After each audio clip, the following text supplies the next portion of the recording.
ಪಹಲ್ಗಾಮ್ ಭಯೋತ್ಪಾದಕ ದಾಳಿ ಮತ್ತು ಜಾತಿ ಜನಗಣತಿ ವಿಚಾರಕ್ಕೆ ಸಂಬಂಧಿಸಿದಂತೆ ನಿನ್ನೆ ಕಾಂಗ್ರೆಸ್ನ ಕಾರ್ಯಕಾರಿ ಸಮಿತಿಯ ಸಭೆಯನ್ನು ನಡೆಸಲಾಯಿತು. ಕಾಂಗ್ರೆಸ್ ಅಧ್ಯಕ್ಷರಾಗಿರುವಂಥ ಮಲ್ಲಿಕಾರ್ಜುನ್ ಖರ್ಗೆ, ಸೋನಿಯಾ ಗಾಂಧಿ, ರಾಹುಲ್ ಗಾಂಧಿ ಹಾಗೆಯೇ ಪ್ರಿಯಾಂಕಾ ಗಾಂಧಿ, ಸಚಿನ್ ಪೈಲಟ್, ಭೂಪೇಶ್ ಪಟೇಲ್ ಸೇರಿದಂತೆ ಹಿರಿಯ ನಾಯಕರು ಸಭೆಯಲ್ಲಿ ಪಾಲ್ಗೊಂಡಿದ್ದರು. ಪಹಲ್ಗಾಮ್ ಭಯೋತ್ಪಾದಕ ದಾಳಿಗೆ ಸಂಬಂಧಿಸಿದಂತೆ ಸಭೆಯಲ್ಲಿ ನಿರ್ಣಯವನ್ನು ಅಂಗೀಕರಿಸಲಾಯಿತು.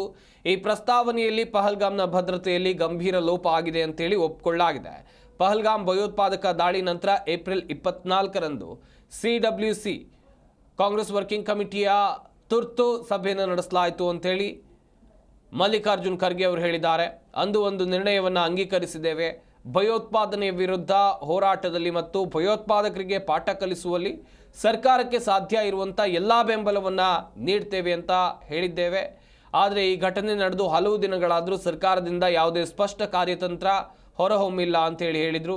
ದೇಶದ ಏಕತೆ, ಸಮಗ್ರತೆ ಮತ್ತು ಸಮೃದ್ಧಿಗೆ ಯಾವುದೇ ಸವಾಲು ಬಂದರೂ ಅದನ್ನು ಎದುರಿಸೋದು ಕಷ್ಟ ಅಂತ ಖರ್ಗೆ ಹೇಳಿದ್ದಾರೆ. ನಾವು ಒಗ್ಗಟ್ಟಾಗಿ ಅವರ ವಿರುದ್ಧ ಕಟ್ಟುನಿಟ್ಟಾಗಿ ವರ್ತಿಸ್ತೇವೆ. ಈ ವಿಷಯದಲ್ಲಿ ಇಡೀ ವಿರೋಧ ಪಕ್ಷ ಸರ್ಕಾರದ ಜೊತೆಗಿದೆ.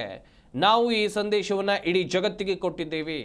ಪಹಲ್ಗಾಮ್ನಲ್ಲಿ ನಡೆದಂಥ ಬರ್ಬರ ಭಯೋತ್ಪಾದಕ ದಾಳಿಯನ್ನು ಇದರಲ್ಲಿ ನಮ್ಮ ಪ್ರೀತಿ ಪಾತ್ರರನ್ನು ಕಳ್ಕೊಂಡಿದ್ದೇವೆ. 26 ಕುಟುಂಬಗಳೊಂದಿಗೆ ಕಾಂಗ್ರೆಸ್ನ ಕಾರ್ಯಕಾರಿ ಸಮಿತಿ ಒಗ್ಗಟ್ಟಿನಿಂದ ನಿಂತು ಸಂತಾಪವನ್ನು ಸೂಚಿಸಿತು.